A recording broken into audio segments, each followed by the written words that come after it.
माधवगढ़ में राय साहब की हवेली में रजनीश उनके सामने सोफे पर बैठा हुआ है। राय साहब थोड़े परेशान दिख रहे हैं। वो राजमहल मेरे परदादा के जमाने से वीरान पड़ा है और उसके मुतालिक बेहद खौफनाक अफवाहें फैली हुई हैं। क्या इन सब के तुम्हें खबर है? मुझे सब खबर है राय साहब, लेकिन फिर भी मैं आपके उस राजमहल को एक बड़े होटल में तब्दील कर आपका नाम जरूर रोशन करूंगा। अगर ऐसा है तो तुम वहाँ जाने से पहले मुझे लिख कर दोगे कि अगर तुम्हारे साथ किसी तरह का कोई हादसा होता है तो उसके लिए तुम खुद जिम्मेदार होगे। आप बेफिक्र रहिए राय साहब, मुझे कुछ नहीं होगा और मैं वहाँ एक बड़ा होटल भी बनाकर ही रहूंगा। राय साहब के समझाने के बावजूद रजनीश अपने दो साथियों के साथ राजमहल जाने के लिए तैयार हो जाता है। इंजीनियरिंग के बाद उसका ये पहला मुआहिदा था और वो इसे हर हाल में मुकम्मल करना चाहता था। शाम के 5 बजे रजनीश अपने दो साथी ब्रिजेश और सचिन के साथ राजमहल में दाखिल होता है। वहाँ सिर्फ राय साहब का एक मुलाजिम भीम था। माफ कीजिएगा, आप लोग की खातिरदारी के लिए मैं गेट तक नहीं आ सका। यहाँ आने के लिए तो बहुत लोग कहते हैं, पर यहाँ के मुतालिक अफवाहें सुनकर रास्ते से ही भाग जाते हैं। कोई बात नहीं चचा, इसमें आपकी कोई खता नहीं है। इस महल में अनगिनत कमरे हैं, इसलिए आपको जो पसंद आए आप उसमें ठहर सकते हैं। शुक्रिया चचा। क्या मुझसे पहले यहाँ कोई इंजीनियर नहीं आया? आए हैं, लेकिन रुकता कोई नहीं। बहरहाल आप खाने में क्या पसंद करेंगे बता दीजिए। यहाँ से बाजार काफी फासले पर है, इसलिए मुझे अभी फौरन निकलना पड़ेगा। जो आपके सही लगे बना दीजिएगा चचा, मुझे कोई परेशानी नहीं है। ठीक है। धीरे धीरे जैसे जैसे शाम ढलने लगती है, राजमहल वाला इलाका सुनसान होता चला जाता है। ऐसा लगता था कि शब के वक्त उसके आसपास कोई भटकता भी नहीं होगा। रात के खाने के लिए सब हॉल में साथ में ही बैठे हुए हैं। खाना खाने के बाद तुम लोग अपनी सहूलियत से जो भी कमरा सही लगे उसमें ठहर जाना, लेकिन किसी भी चीज के साथ छेड़छाड़ नहीं करना, ठीक है? अरे जनाब, हमें तो यहाँ बहुत दिन रुकना पड़ेगा। थोड़े दिन सभी कमरों में रह लेते हैं। कहकर ब्रिजेश हंसने लगता है। रजनीश खाना खाकर एक कमरे में चला जाता है, लेकिन ब्रिजेश और सचिन का दिल करता है कि वो महल की हर एक चीज को अच्छे से देखे, इसलिए वो महल में घूमने लगते हैं। वाह, जरा देखो तो कितना बड़ा दरवाजा है इस कमरे का। तो सोचो जरा कमरा अंदर से कितना बड़ा होगा। तभी एकाएक वहाँ की लाइट्स अपने आप जलने और बुझने लग जाती है और उनके पीछे एक खौफनाक खातून खड़ी नजर आती है। अंदर जाने की जरूरत भी मत करना, वो खौफनाक आवाज में कहती है और फिर अचानक से लाइट्स ठीक हो जाती है। लाइट्स के जलते ही वो खातून गायब हो जाती है। ये तेरी आवाज थी ना? नहीं, मेरी नहीं थी। तूने ही मुझे खौफजदा करने के लिए ऐसी आवाज निकाली होगी। दोनों ये समझकर कि आवाज उन्हीं में से किसी एक की थी, आपस में बहस करने लगते हैं। यार, मैं सच कह रहा हूँ कि वो आवाज मेरी नहीं थी, लेकिन मेरे साथ बहस करने का कोई फायदा नहीं। तुझे चलना है तो चल, वरना मैं अकेले जा रहा हूँ। मुझे तेरे इस तरह आवाज बदलने से खौफ नहीं होता, मैं भी चल रहा हूँ। कहकर सचिन दरवाजा खोलता है।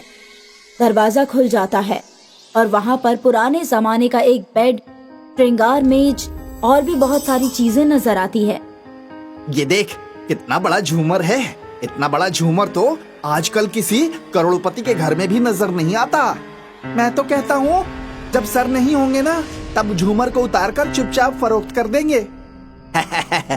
मजाक फरमा रहा है, किसी को खबर नहीं होगी, इसकी अच्छी कीमत मिल जाएगी। तभी उस झूमर की लाइट अपने आप जलने और बुझने लग जाती है और वो हिलने लगता है। ये देखकर दोनों डर जाते हैं और दरवाजे की जानिब भागते हैं, लेकिन उससे पहले ही बिजली पूरी तरह से गुल हो जाती है और कमरे में अंधेरा हो जाता है। एक खौफनाक आवाज आती है, मैंने कहा था ना कि कमरे में घुसने की जरूरत भी मत करना। ये खौफनाक आवाज सुनकर दोनों सहम जाते हैं। सचिन को एहसास होता है कि किसी ने उसका गला पकड़ा हुआ है। वो छटपटाता है, लेकिन खुद को आजाद नहीं करा पाता। वो जमीन पर गिर जाता है तो उसे एहसास होता है कि कोई उसका हाथ पकड़कर वहाँ से घसीटता हुआ लेकर जा रहा है। जब उसकी टांग चौखट से टकराती है, तब उसे ये इल्म होता है कि उसे दूसरे कमरे में ले जाया जा चुका है। जब रोशनी हुई तो उसने खुद को एक दूसरे कमरे में पाया। वो दीवार के सहारे जमीन पर पड़ा हुआ था और उसके सामने वही भयानक खातून खड़ी हुई थी। चंद्रावती के राजमहल को खाक में मिलाकर तुम लोग यहाँ कुछ और बनाओगे? इतनी जरूरत? इतना कहकर चंद्रावती उसके बिल्कुल करीब आकर उसकी आंखों में देखने लगती है। सचिन थर थर कांपने लगता है। मैं अभी यहाँ से चला जाऊंगा, मुझे जाने दो। अचानक से चंद्रावती खौफनाक आवाज में चिल्लाती है और उसकी गर्दन पकड़कर पूरी पीछे घुमा देती है। गर्दन टूटने की वजह से सचिन की मौत हो जाती है और चंद्रावती वहां से चली जाती है। दूसरे कमरे में भी जब रोशनी होती है तो ब्रिजेश देखता है कि सचिन वहां मौजूद नहीं है। सचिन, अरे सचिन, कहाँ फरार हो गया डरपोक कहीं का? कहते हुए वो कमरे से बाहर निकलने के लिए दरवाजे की जानिब बढ़ता है तो ये का ये झूमर खुद ब खुद घूमने लगता है। झूमर को घूमता देख ब्रिजेश रुक जाता है और हैरानी से कहता है, ये कैसे हो सकता है? तभी झूमर बहुत जोर जोर से हिलने लगता है और अचानक से उसके ऊपर गिर जाता है। आ! ब्रिजेश बहुत जोर से चिल्लाता है और झूमर के नीचे दब जाता है। बचाओ रजनीश सर, बचाओ! सचिन, कोई तो बचाओ! उसके सामने भी चंद्रावती आ जाती है, जिसको देखकर वो और खौफजदा हो जाता है। क्या कह रहा था तू? इस झूमर को फरोख्त कर पैसे कमाएगा? कहकर चंद्रावती छत से लटके उस तार को देखती है जो झूमर से जुड़ा हुआ था। उसके देखते ही उस तार से करंट निकलकर सीधा ब्रिजेश के ऊपर बिजली की तरह गिरता है। एक खौफनाक चीख के साथ ब्रिजेश भी दम तोड़ देता है। उसकी तेज चीख की आवाज दूर कमरे में सो रहे रजनीश के कानों तक पहुंचती है और उसकी आंख खुल जाती है। ये तो ब्रजेश की आवाज है। रजनीश बहुत तेजी से खड़ा हो जाता है और कमरे से निकलकर ब्रिजेश को तलाश करने लगता है। जल्दी ही वो उस कमरे में पहुंच जाता है जहां ब्रिजेश झूमर के नीचे मौत की आगोश में होता है। या खुदा, ये कैसे हुआ? और सचिन कहाँ है? सचिन! कहकर वो वहां से सचिन की तलाश में निकल पड़ता है और फिर सचिन को भी बेमौत मारा पाता है तो वो और भी खौफजदा हो जाता है। तभी उसके सामने चंद्रावती खड़ी नजर आती है। अब तू भी मरेगा। रजनीश उसे देखकर डर जाता है और दरवाजे की जानिब भागता है, लेकिन बहुत कोशिश करने के बावजूद भी दरवाजा नहीं खुलता। ये दरवाजा भी नहीं खुल रहा, अब मैं क्या करूं? तभी उसे भीम का ख्याल आता है और वो उसके कमरे में जाता है। भीम उसे पहले से ही दरवाजे पर खड़ा दिखाई देता है। भीम, यहाँ एक रूह है, मैंने उसे देखा है। उसने ब्रजेश और सचिन दोनों का कत्ल कर दिया है। भीम बड़े ही इत्मीनान से कहता है, वो रूह मलिका चंद्रावती की है, वो इस राजमहल की मालकिन है। जल्दी से यहाँ से बाहर निकलो, वरना वो हम दोनों को जान से मार देगी। इतना सुनते ही भीम भी जोर जोर से हंसने लगता है।